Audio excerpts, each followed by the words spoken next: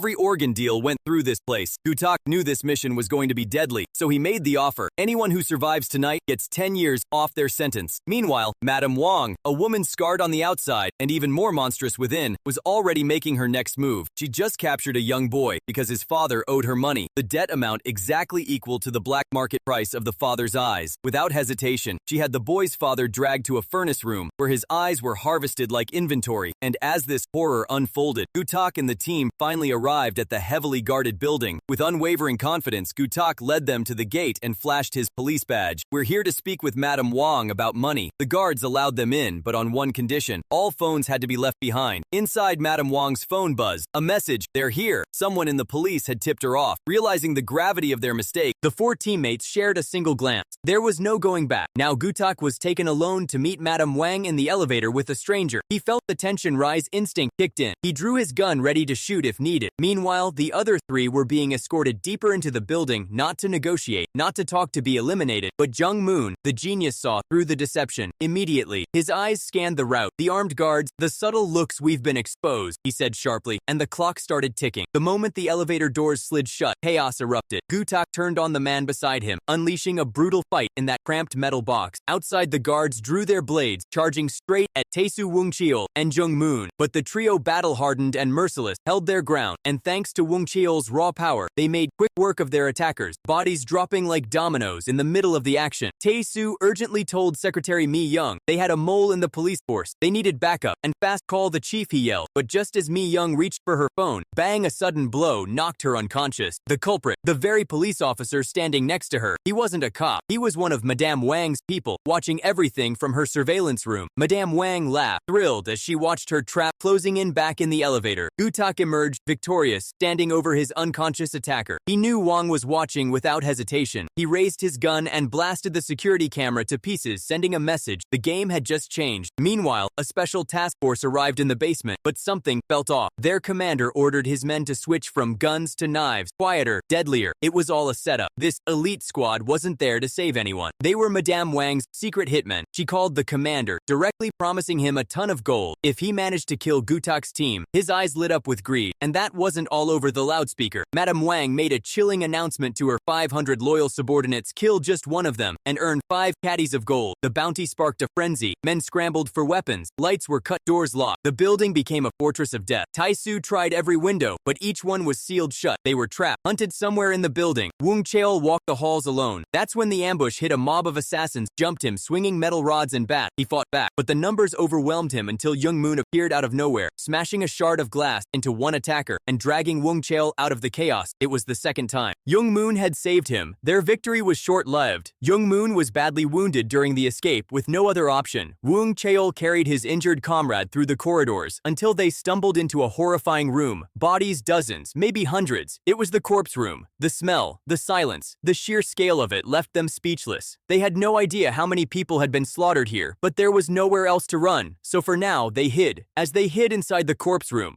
Wung Cheol turned to Jung Moon with a question burning in his eyes. "You gave up a reduced sentence last time to save me. Why did you do it again?" Jung Moon's response was calm, yet heavy with meaning. "I don't care about the sentence reduction," he said. "What I want is to understand myself." That truth weighed heavier than any prison term. Jung Moon was haunted, always questioning whether he truly killed those 15 victims. Just then, Wung Cheol stepped out to check their surroundings, but the moment he opened the door, he heard footsteps. Swift, calculated. It was the special forces, but something felt wrong. They weren't here to help. They were tracking bloodstains straight to the corpse room.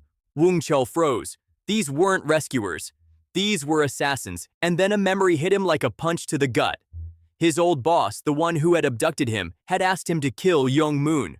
"He murdered my daughter," the boss had claimed. "If you don't do it, you'll die instead." Wung Cheol's heart raced. He looked back toward the room. It would be so easy to walk away now, to let Jung Moon die inside the special forces closed in. Jung Moon, bloodied and broken, instantly recognized the truth. These men were traitors still. He didn't cower. He sat up wounded but defiant, staring death in the face. And just when the blade was about to fall, bam! Wung Chul burst back in fists flying. "Look around you," he shouted. "This room is full of corpses. How can you serve monsters like this?" The traitors didn't hesitate. They attacked, but Wung Chul was a beast in battle. He crushed them one by one with brute strength. Just as the tide began to turn, the captain pulled a gun, fired. The bullet whizzed toward Wung Chul, and in that split second, Tae-soo arrived, snatching the gun away. Mid-shot together, he and Wung Chul fought like hell until the last traitor hit the floor. As the dust settled, Gutak arrived. He pointed to a map and showed them a hidden elevator. It could lead them out. But someone had to get to the basement to restore power. There was only one man for the job. Tae-soo, the assassin, hadn't killed in a long time. But today, he was more than ready, blade in hand. Tae-soo tore through the building. Anyone who stood in his path fell one by one, blood on the walls, silence in his wake. He reached the engineering room, reconnected the power, and rebooted the elevator system. The team, Jung Moon, Wung Chul, and Gutak, rushed into the elevator and rode it straight to the top floor. The doors creaked open, and there she was. Madame Wang, calm, smiling, unbothered, because behind her, the thunder of footsteps echoed through the halls. 300 of her men were charging in. The real war was just beginning. Meanwhile, in a dark forest far from the chaos, Secretary Mi Young slowly regained consciousness. She found herself tied up, lying next to a freshly dug grave. The traitorous cop who betrayed her was busy shoveling dirt, preparing to bury her alive. But Mi Young wasn't about to go down without a fight.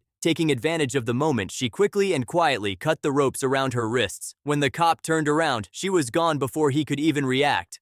Bam! Mi Young struck him down with a brutal hit, knocking him unconscious, wasting no time. She grabbed his phone and called the chief for help back at the high-rise building inside a massive elevator surrounded by chaos. Gutak and the team had Madame Wang in custody, using her as a hostage. They slowly stepped out only to find themselves facing a terrifying sight. 300 heavily armed subordinates stood in their way. Gutak raised his voice, warning them to lay down their weapons, but to their shock, not a single one moved. Then, with chilling composure, Madame Wang made an announcement. Whoever kills Gutak's group will take over the entire organization. The assassins went wild without hesitation. They stormed forward in a frenzy. What followed was an all-out war. Just 4 men, Gutak, Wung Chul, Tae-soo, and a wounded Jung Moon, fighting for their lives against a ruthless army. Despite their strength, their speed, and their skills, the odds were impossible. Blood spilled across the floor as the 4 were overwhelmed, wounded, and slowly losing ground. It seemed like the end, but then a roar of sirens, gunshots shattered the windows. The police had arrived, and leading them was none other than the chief himself. Anyone who resists, shoot them on sight. He ordered officers stormed the building, weapons blazing amid the chaos. Wung Chul took the chance to throw one final knockout punch. The bad guys hadn't just survived, they'd made history thanks to their bravery and sacrifice. Each of them had their sentences reduced by 10 years. Madame Wang was handcuffed and taken away, but even in defeat, she smirked, confident that her money and influence would soon set her free. Furious Mi Young walked up and delivered a satisfying punch to her face. Yet far from the scene, a shadowy figure watched from a distance. He made a call. Jung Moon is still alive. Just when they thought the nightmare was over, tragedy struck again at a city park. In broad daylight, a man casually pulled a gun from his holster without a word. He opened fire, shooting one person at random. Then another and another. Panic erupted as he continued his senseless massacre. Gutak's team arrived at the bloody scene, devastated by what they saw. Bodies littered the ground. There was no warning, no motive, just cold, random killing. Mi Young reported that a similar shooting had occurred 2 days ago. Could this be the same monster? Gutak clenched his fists, rage burning in his eyes. "Solve this," he barked, "and your sentences will be reduced by 5 more years." The hunt had just begun again. Late into the night, Tae-soo returned to the crime scene, eyes sharp and instincts sharper. 6 bullet shells lay on the ground, clean, precise, deadly. 6 bullets fired, 6 people dead on the spot. This was no amateur's doing. This was the work of a professional sniper. Without wasting a second, Tae-soo drove straight to his younger brother Kang Jun, also a marksman at the shooting range. He suspected that the killer might have acquired the weapon. There he asked Jun to discreetly check for any missing firearms or suspicious activity, anything that might lead them to the truth. Meanwhile, Wung Chul and his loyal subordinates were out on the streets working a separate angle. But out of the shadows emerged a chilling sight. One of his old boss's men. In that instant, Wung Chul remembered the deadly promise. If Young Moon wasn't killed within a week, he would die instead. And today was the 7th day. His time was up. Back on his end, Young Moon. Ever the genius made a critical breakthrough. He discovered that the final 2 victims in the string of shootings had worked at the same company, and not just that. They were both department heads, and eerily the killer had targeted their wives first before turning the gun on them. It wasn't random. This was personal. A deep-seated grudge was buried somewhere in that office at home. Ma Young combed through surveillance footage, tirelessly hunting for a link, and she found it in both incidents. A taxi had lingered near the crime scenes at just the right moment. She picked up the phone and reported it to Wang Qiu. Immediately, he and his team hit the road, tracking the taxi with urgency, just as they neared a red light. Wang Qiu jumped out and smashed the taxi's side mirror, certain this was the killer. But before he could interrogate the driver, a thunderous crack split the air gunshots right in front of them. Chaos erupted. The real killer was already in position, picking off targets. One by one, pedestrians screamed. Panic flooded the street amid the mayhem. The gunman yelled, "Why did you treat me like that?" His voice raw with pain and fury. He turned, locked eyes with Wang Qiu, but the gun clicked empty out of ammo. The killer fled. Wang Qiu made a split-second choice instead of chasing. He stayed to save the wounded, dragging civilians to safety amidst the chaos.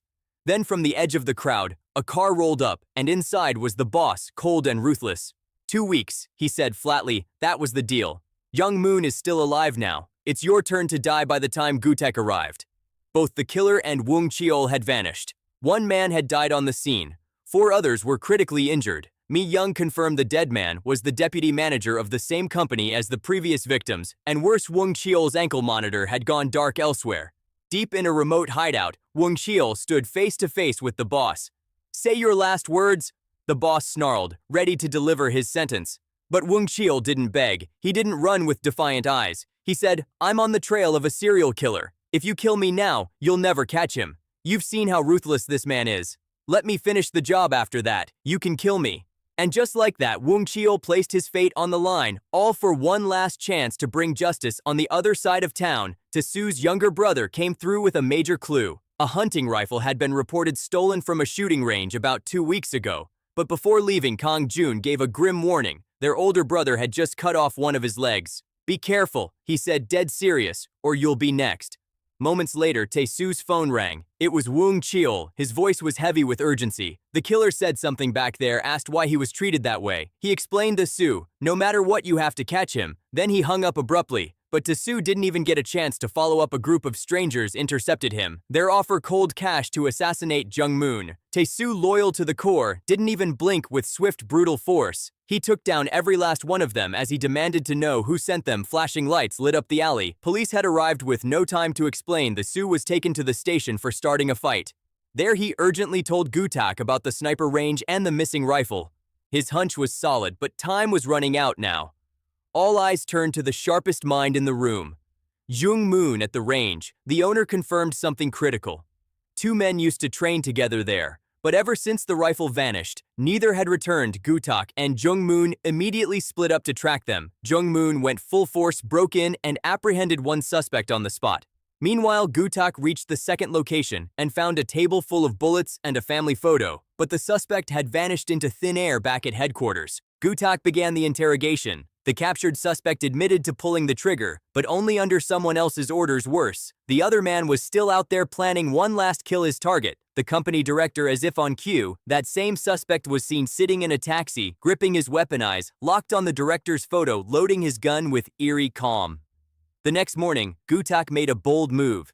He arranged for the director to take a walk through the park, turning him into bait. Meanwhile, the entire area was filled with undercover officers, each one on high alert, standing beside the director, none other than Jung Moon himself, quiet but calculating. Then there he was. The killer appeared at the park's edge, shotgun in hand, his eyes trained on the director. Just as he was about to pull the trigger, Young Moon shouted his name, and the time it rattled the killer. But not enough. He fired anyway. Click, the gun jammed. Panic erupted. He grabbed a young girl, holding her hostage, using her as a human shield. But Young Moon stayed ice cold. He spoke with precision, unraveling the killer's motive piece by piece. The director, in an act of corporate corruption, had laid off 20 employees to cover up embezzlement among them. Was the killer fired coldly by his department, head humiliated and furious? he snapped the bloodshed that followed wasn't just revenge, it was a twisted smokescreen, a way to throw the police off his true motive, and now face to face with his demons, the killer was cornered. Unexpectedly, Young Moon proved once again just how sharp and fearless he truly was. He stared down the killer, and as if reading every twisted thought in his mind, called him out. Cold-blooded, savage, and cruel. With each word, Young Moon stepped closer and closer until the gun barrel was pressed against his own chest. "If you want to kill someone," he said, in a voice that cut like ice, "then kill me too." But it wasn't bravery that made the killer tremble, it was fear. The moment cracked, Young Moon seized the opportunity, ripped the gun from the man's hands, and turned it back on him. His finger tightened around the trigger, ready to end it right there, until Gak arrived and yelled for him to stop. It was enough. The murderer lived, and Young Moon, barely trembling, let go of the rage. Just then, a new player entered the picture. Prosecutor Juan, a man hungry for power, and draped in arrogance, he had been sent to take over the entire investigation, putting the rogue squad under his watch. Gak, visibly furious, clenched his jaw and walked away, biting back every word he wanted to say. Meanwhile, something far darker was unfolding. Wung Chael had been captured by the gang leader's men and dragged out into the mountains. There a grave was dug, a deep one. The leader stood over Wung Chael, cold and unforgiving, and tossed back the ring Wung Chael had once given him. 25 years of brotherhood buried with one cruel gesture. Then the leader left, instructing his men to finish the job. The shovels began to move, but fate wasn't ready to let Wung Chael go. Using the last ping from his ankle tracker, Gak and the others tracked the location and arrived just in time. The grave had just been filled without hesitation. Tai Su went in hard, one blow after another, taking down every last henchman with precise, merciless hits. When Gak demanded to know where Wung Chael was, the battered men kept silent, and then, like a ghost rising from the dirt, Wung Chael clawed his way out of the grave not far away. The boss was on the run. He'd turned on his GPS, hoping someone from his side could come for him. But before help could arrive, his path was blocked by a car. A stranger approached, and without a word stabbed the driver to death. Panic set in. The boss jumped into the driver's seat, but the stranger shattered the window. Outnumbered and cornered, the boss fought back fiercely, but the ambush was well planned. He was surrounded, outmuscled, and betrayed. His own men had sold him out. A pistol cracked across his head, and darkness took him back at the precinct. Wung Chael was pale, panicked, and frantic. He told Gak what had happened and begged him, pleaded with him, to rescue the boss. Mi Young scoffed at the absurdity of saving a known gangster, but Gak knew better. The bond between them wasn't just history, it was brotherhood. So Gak lied. He claimed a massive gang riot was imminent, that chaos would erupt if the leader wasn't saved. In truth, he just couldn't leave his friend to die. At that moment, the boss slowly regained consciousness, disoriented, and bound in the trunk of a speeding car. Godach, piecing together the situation, quickly realized that the gang was crumbling from the inside. The boss had 10 lieutenants under him, each controlling a province. It had to be one of them, someone ambitious enough to orchestrate a coup without wasting a second. Wung Chael, now the acting second in command, called for an emergency gang meeting. The 10 leaders gathered, stern and guarded. Wung Chael stood before them, sharp-eyed, knowing the traitor would betray himself with the slightest flicker of emotion. He made his move calmly. He announced that the boss was too busy to attend and passed along a fabricated message. The monthly tax was being raised by 30%. Immediately grumbles filled the room, but Wung Chael wasn't listening to the noise. He was watching their faces. 9 showed open resentment, but one, Mujin, a man with a scratch on his cheek, remained silent, expression unreadable. That was all Wung Chael needed. As Mujin left, he secretly called Gutach and told him to follow. Sure enough, Mujin made a call to his men, instructing them to take the boss to the port and dispose of him. But he had no idea that call was being monitored. Gak's squad listened in and sprung into action. They split into 2 teams. Wung Chael, Tai Su, and Jung Moon raced toward the port to save the boss. Gak, meanwhile, led a group of loyal thugs to storm Mujin's headquarters, gun drawn and eyes cold. Gutach gunned down a subordinate, then forced his way to Mujin. Calmly, Gak sat down to talk, his only intention to stall back at the port. The trio arrived, weapons at the ready. They burst through the doors, bracing for a fight, but the space was empty. Suspicious, Wung Chael quickly dialed Gak, but before he could speak, they were ambushed. Surrounding them was an army of Mujin's men, led by yet another traitorous commander, one who wasn't just gunning for the boss, but Mujin as well. Wung Chael didn't wait for introductions. He charged forward once again, 3 warriors against a storm of enemies. But they weren't ordinary men. Every strike from Tai Su and Jung Moon was precise and punishing. They cut through the thugs like a blade through paper. Meanwhile, Tae-soo missed a vital call. The boss had tried to reach him. Realizing this, the boss, still trapped in the trunk, made a desperate move. He grabbed a gun and handed it to Tae-soo's younger brother. Together, they planned a last-ditch fight for survival back in the melee. The trio had taken full control. Wong Cheol cornered the traitor and demanded the boss be released, but the commander, now drunk on desperation, refused. He knew if the boss lived, he was a dead man, so he made a final plan to kill the boss and flee the country in the trunk. The boss spotted a glimmer of hope. A phone he dialed out. Secretary Ma Young picked up and immediately traced the signal, reporting the boss's location to Wong Cheol. The chase was on. Wong Cheol tore down the highway, scanning for a black car with no plates. Gutach radioed in, urging the boss to force open the trunk so they could identify the vehicle. But no matter how the boss twisted and kicked and pushed, the trunk refused to budge. Jung Moon, sharp as ever, quickly advised the boss to break the rear taillights from inside the trunk. The boss, still trapped, kicked and slammed until the red glass shattered and the lights fell off. That was the signal. Wang Chol, trailing behind in hot pursuit, spotted the damaged car instantly.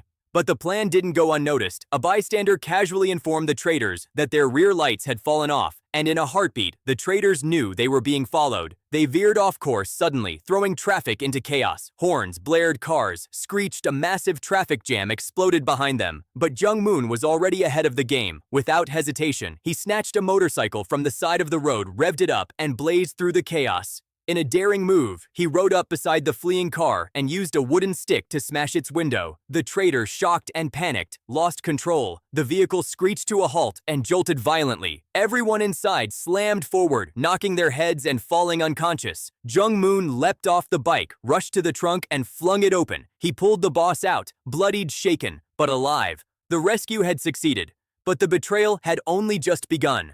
The boss, standing behind Jung Moon, suddenly drew a knife, his face twisted in torment. He had orders. The mysterious figure pulling the strings had told him, "If Jung Moon lives, we all die." With shaking hands, he stabbed Jung Moon in the hand. Jung Moon staggered back, pulled out a stick in defense, and locked eyes with the man he'd just saved. They were seconds from an all-out fight, and then Wang Chol burst in without hesitation. He rushed between them, grabbing the knife. His eyes begged for mercy. "Please," he said, "let Jung Moon live." The boss, furious and torn, finally dropped the blade. The rage melted into exhaustion. He looked at Gutach, nodded in gratitude, and walked away. Later that night, the entire group regrouped at the house. Jung Moon, still nursing his wound, turned to Wang Chol, who gave the order to kill me. But Wang Chol had no answer. The real mastermind was still in the shadows. They returned to the prison. The atmosphere was heavy. Still lost in thought, couldn't shake off his unease. Who wanted Jung Moon dead so badly? The next day, Gak arrived with grim news. T's mentor had been found dead. Tae-soo rushed to the morgue. There, under a white sheet, lay the man who raised him. One look at the wound, and Tae-soo knew this wasn't random. A single stab to the chest, slicing the axillary artery.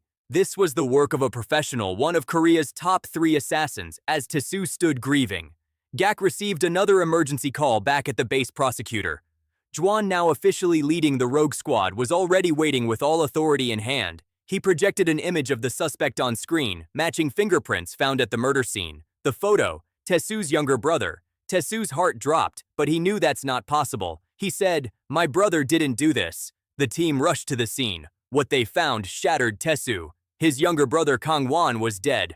The police claimed it was suicide. They said he left on his own terms, but Tae-soo knew that was a lie. His brother was going to be married next month. He had plans. He had dreams. As his brother's fiancée broke down in tears, Tae-soo clenched his fists. He stood beside her, eyes cold with purpose. "I'll find whoever did this," he said, "and I won't stop until they pay." Tae-soo's mind burned with a single memory.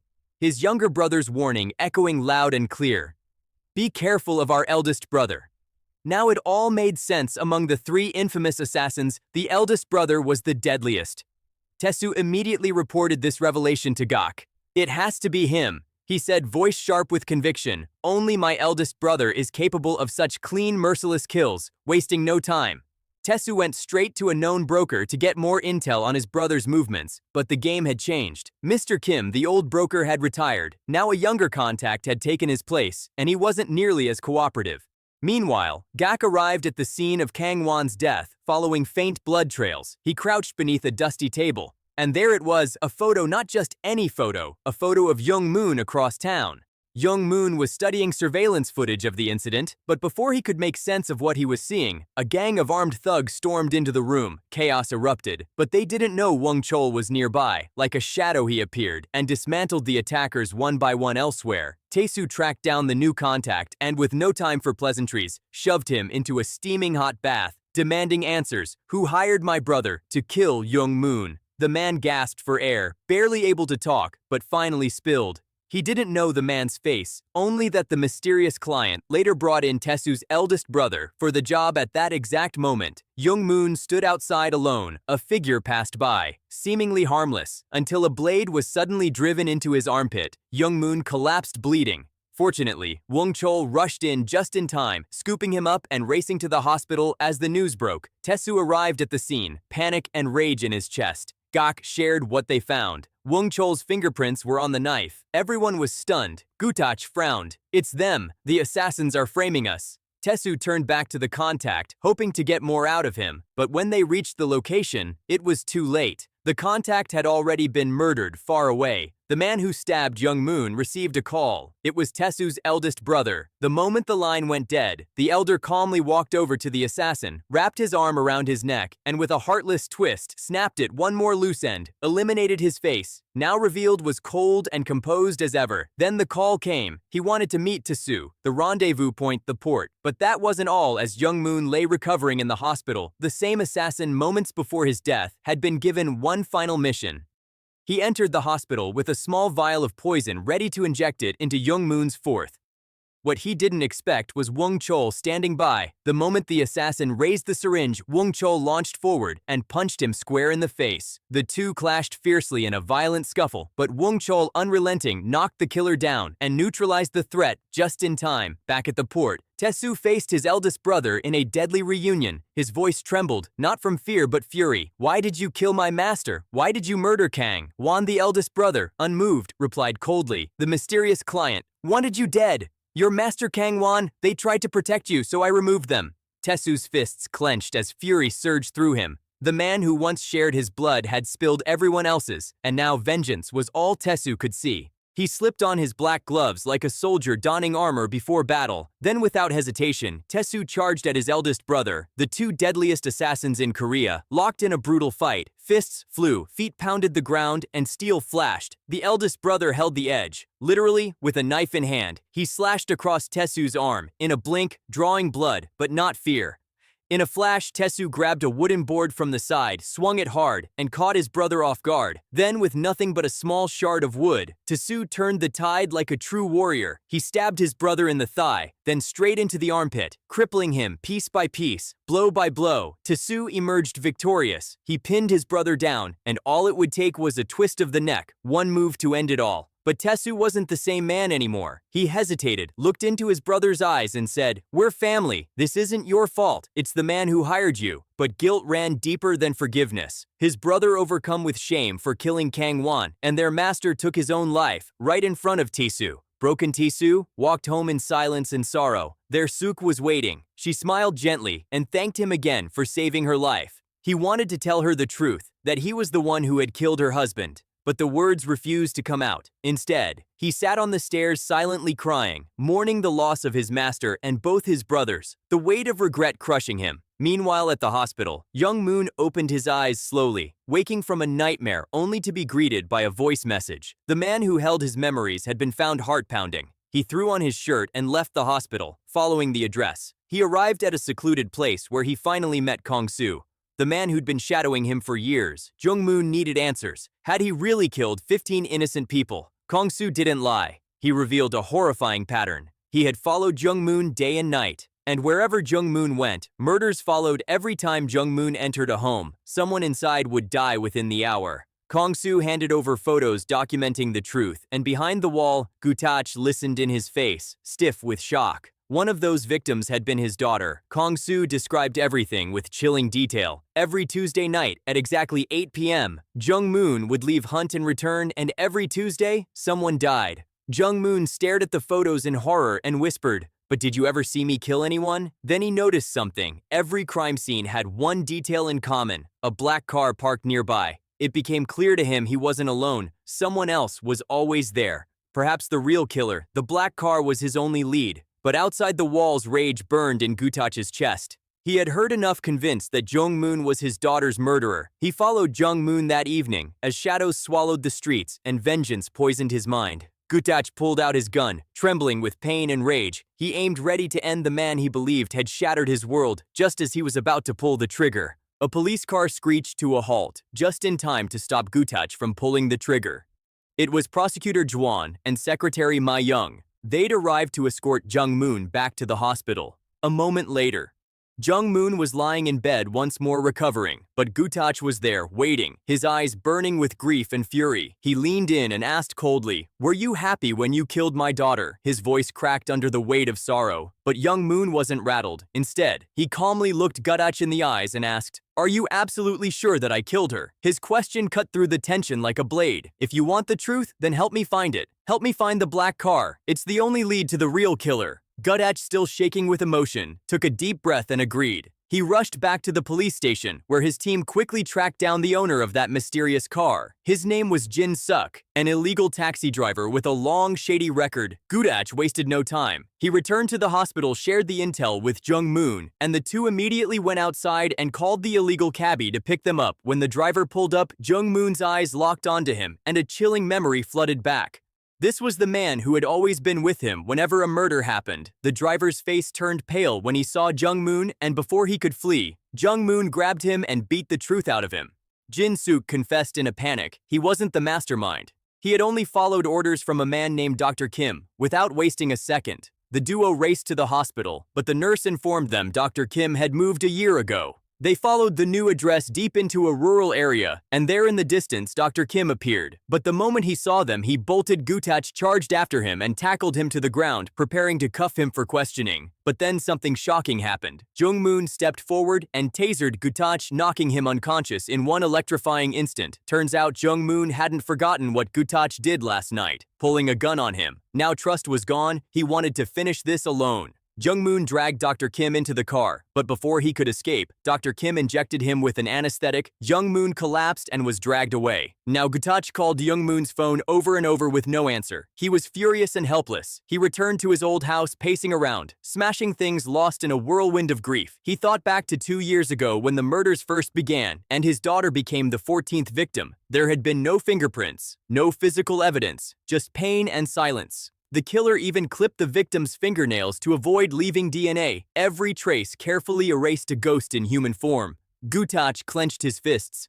The man they were chasing wasn't just evil, he was smart, dangerously smart. Gutach had only one daughter, and she was his entire world. He protected her, like a lion, loved her more than life itself. But then everything shattered one night. While Gutach was asleep, his phone buzzed. A report from his team forensics confirmed that the killer had used kerosene to erase traces at the latest crime scene. The twist: this specific kerosene was common, sold at every gas station in the city. So Gutach, determined and fueled by grief, launched a relentless investigation. He spent weeks, day and night, combing through surveillance footage from every nearby gas station. And finally, after an exhausting month, he found something: a suspect. A face: Jung-moon. Without hesitation, Gutach and his team stormed Jung-moon's apartment. They broke in, guns drawn, and found him with his girlfriend. Gutach stared him down and demanded answers. "Why did you buy the white kerosene?" But Jung-moon claimed innocence. He said it wasn't him. It was his girlfriend. She used it to paint oil paintings. A strange answer, but not impossible. Still, something gnawed at Gutach. Why was Jung-moon spotted at nearly every crime scene? But Jung-moon had no answers. He'd lost his memory. That only made things worse. Desperate to close the case and make a name for himself, Gutach became convinced Jung-moon was the killer. He turned off the surveillance camera during the interrogation and used every trick in the book to force a confession from the memory-lost man. A confession to 14 murders, 14 innocent girls, but without hard evidence he couldn't charge him. And to make things worse, Jung-moon had a medical certificate confirming his mental instability. 2 days later, he walked free one day by sheer coincidence. Jung-moon witnessed Gutach having a warm conversation with his daughter. He even complimented her, called her beautiful. Then he walked away, leaving Gutach deeply unsettled that evening.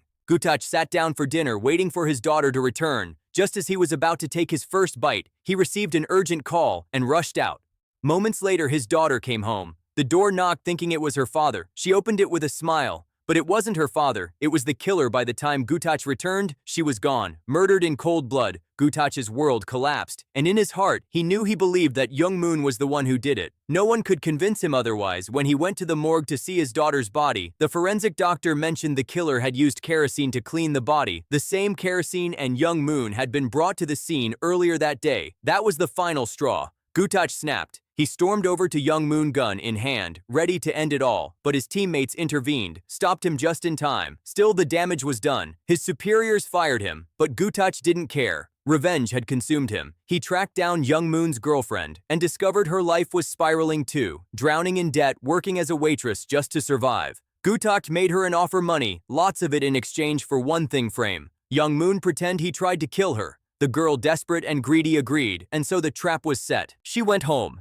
tore the place apart, and staged the perfect crime scene, her lies painted in broken furniture and scattered belongings. Then she walked into the police station, tears in her eyes, and accused Young Moon of trying to kill her. Thanks to this trap, Young Moon was immediately arrested. Her tearful testimony in court sealed his fate, and the man who had no memory to defend himself was sentenced to life in prison. Gutach, convinced he had finally delivered justice, handed her a thick envelope full of cash, but in truth, he had just traded justice for vengeance and locked away an innocent man. Now back to the present. Young Moon, still missing, had been abducted by Dr. Kim, who pumped him full of memory-scrambling drugs and dragged him from one crime scene to another, staging something sinister.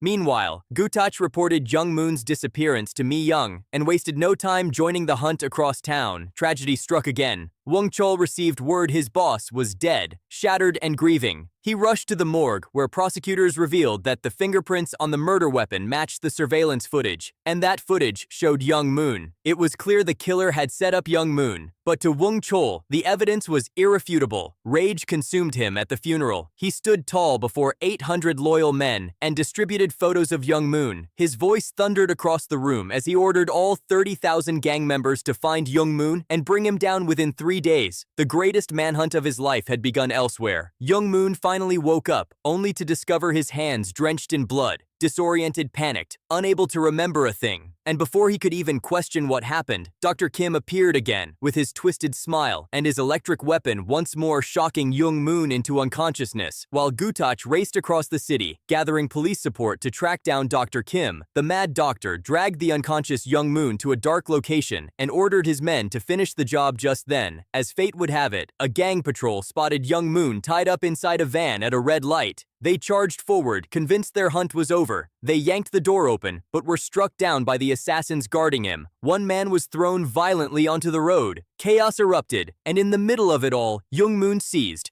The moment he shocked the driver and escaped, the van crashed into a roadside barrier, and for a moment, everything was still. The dust settled, the engine smoked, and out of the wreckage stepped Young Moon, alive, bloodied, and on the run, once again. The gangsters stormed in, pointing fingers and guns, claiming Young Moon had murdered their boss. Though battered and bloodied, Young Moon knew he had been framed again. With no time to prove his innocence, he took off into the night, wounded and desperate. He stumbled into a hotel and slipped into an empty room. The pain in his body, nothing compared to the weight on his shoulders. But Young Moon wasn't just a fugitive. He was a genius, using whatever he could find. He rigged an electric trap near the doorway, and when the 3 gangsters burst in, they were met with a jolt of raw voltage that dropped them on the spot. By the time Wang Chol arrived, the room smelled like scorched rubber, and the gangsters were twitching on the floor. Young Moon was already gone, vanishing like smoke into the wind. Gak, now more desperate than ever, suspected Young Moon would seek out the one person who still held his heart, his girlfriend, and he was right. A sharp-eyed subordinate spotted Young Moon near her apartment and reported it immediately. Wang Chol was on the move. Tesu, eavesdropping on the call, floored the gas pedal and sped toward the same destination, but Young Moon never stood a chance. As he reached his girlfriend's house, Gak ambushed him from behind and unleashed his fury punch after punch, still blinded by the belief that Young Moon had killed his daughter. Just as Gak raised his weapon to end it, Wang Chol arrived and stopped him cold, claiming that if anyone deserved to kill Young Moon, it was him. Tesu wasn't far behind. Bursting onto the scene, he tackled Gak, fists flying. He was convinced Gak was the one who hired the assassin that killed both his master and younger brother. It was personal. Meanwhile, Wang Chol dragged Young Moon into a corner and rained down blow after blow, determined to avenge his fallen boss.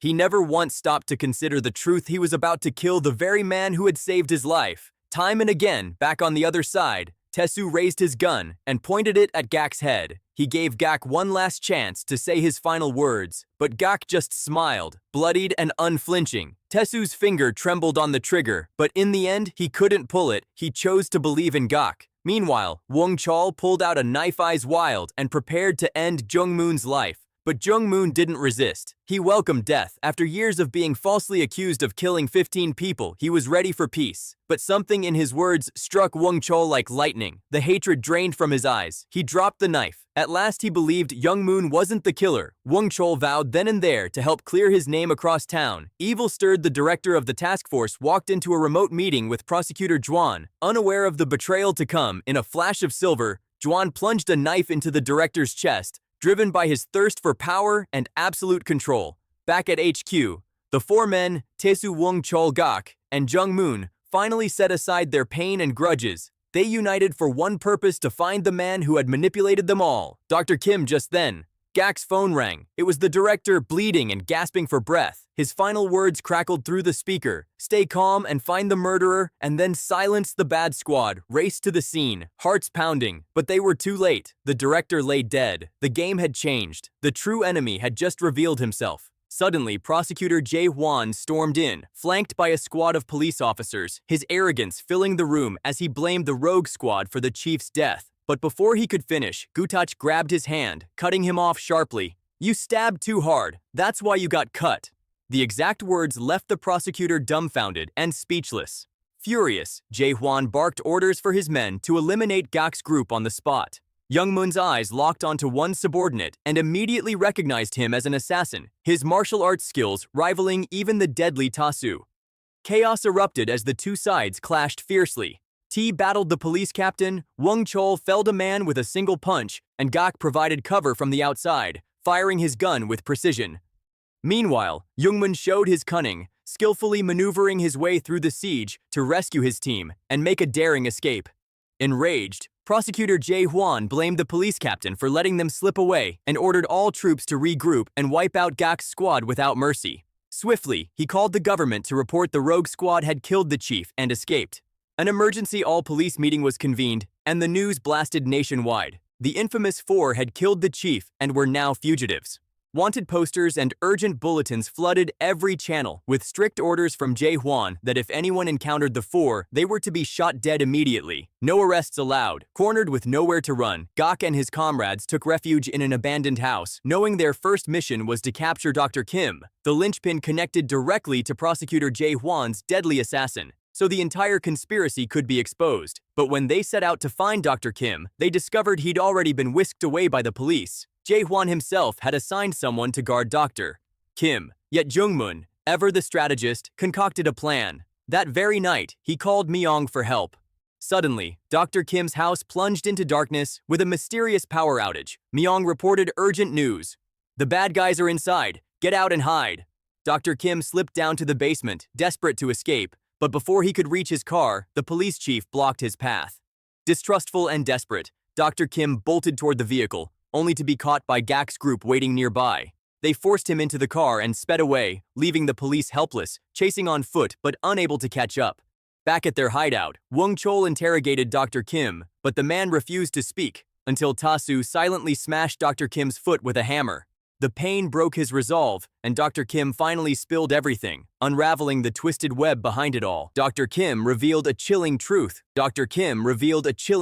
Prosecutor Juan was a ruthless man who didn't just punish criminals. He targeted their families, orchestrating a sinister plan to pin all the murders on Jungmoon. The prosecutor had been administering a nerve inhibitor to Jungmoon, causing temporary memory loss, so that every time Juan killed a girl, the doctor's team would drag the amnesiac Jungmoon to the crime scene, framing him for all 14 murders. These horrific killings, including the brutal murder of W. Cho's boss, were all carried out under the prosecutor's cold command. Gutach, stunned, asked why Juan would kill so many innocent girls. Dr. Kim explained that Juan's wife had been murdered, fueling a twisted revenge. He systematically murdered the wives of criminals he imprisoned, except for Gak's daughter, because at the time, Juan wanted Jungmoon behind bars, and he knew Gak suspected Jungmoon, so he cruelly murdered Gak's daughter himself to incite Gak to arrest Jungmoon. Fearing exposure, Juan hired a legion of assassins assassins to finish off Young Moon. Hearing this, Gutach was overwhelmed with guilt for wrongfully imprisoning Young Moon all those years. Filled with remorse, he sought out Young Moon to apologize, confessing that Young Moon didn't deserve to suffer in this world any longer. In a moment of humility and hope, Gutach handed Young Moon his gun, offering to sacrifice his own life to make amends. But Young Moon, despite years of injustice, chose forgiveness. He raised the gun, but refused to shoot. Instead, Young Moon declared their priority to bring the cruel prosecutor to justice. Together, the group devised a plan, aware that the prosecutor was monitoring Mi Young's phone. Gutach feigned a meeting with Mi Young at the port, claiming he'd bring Dr. Kim there, an irresistible trap for the cunning prosecutor. Eavesdropping Juan hurriedly deployed his forces to intercept them. Knowing the mission could be a death sentence, Tasu rushed to So's house, where he knelt in sorrowful confession. He admitted to killing her husband and accepted a 22-year prison sentence. So was shattered, collapsing in despair, tears flowing freely. Yet this confession brought Tasu an unexpected peace. He didn't expect forgiveness, but was willing to give his life if it meant capturing the prosecutor and ending the nightmare once and for all.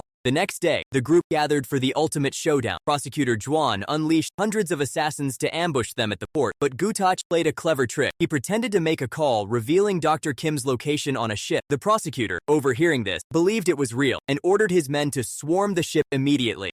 Cho was already waiting, facing down the horde alone, landing knockout punches with every swing. Just as things heated up, Tasu appeared, moving with lightning speed and precision, taking down enemies decisively. Suddenly, the best captain among the assassins showed up, and without hesitation, Tasu lunged into battle with him. Their last fight had ended in a stalemate, but this time, only one would survive. Meanwhile, Cho maintained the upper hand, overwhelming his enemies relentlessly. Gutach, meanwhile, set the final bait, drawing Prosecutor Juan into the trap. The prosecutor gave chase, firing behind him as Young Moon led the hooded assassin away. Back in the fight, the captain slashed wildly with his knife, but missed every strike. He locked Tasu's neck with his leg, but in a surprising move, Tasu lifted him up and broke his spine, crippling the captain for life. On the other side, Cho was battling 100 enemies alone, his strength waning under the sheer numbers. Just as hope seemed lost, Tasu arrived to aid him, reigniting Cho's spirit. Together, they swiftly dispatched the remaining assassin. Cornered and injured, Young Moon found himself at the mercy of the prosecutor. With a cruel smile, Juan confessed to all his crimes, claiming that killing the relatives of criminals was justified revenge. Young Moon fired back, arguing that these innocent families had done nothing wrong and that Juan's actions were nothing more than cruel vengeance. The prosecutor drew a gun to shoot Young Moon, but Gutach revealed himself, pulled off his hood, and struck the prosecutor down. Consumed by rage and grief for his daughter, Gutach savagely beat the prosecutor, only stopping when Young Moon intervened. Pointing to the hidden camera recording every confession, Gutach stepped aside as the authorities stormed in to arrest Juan. Justice prevailed.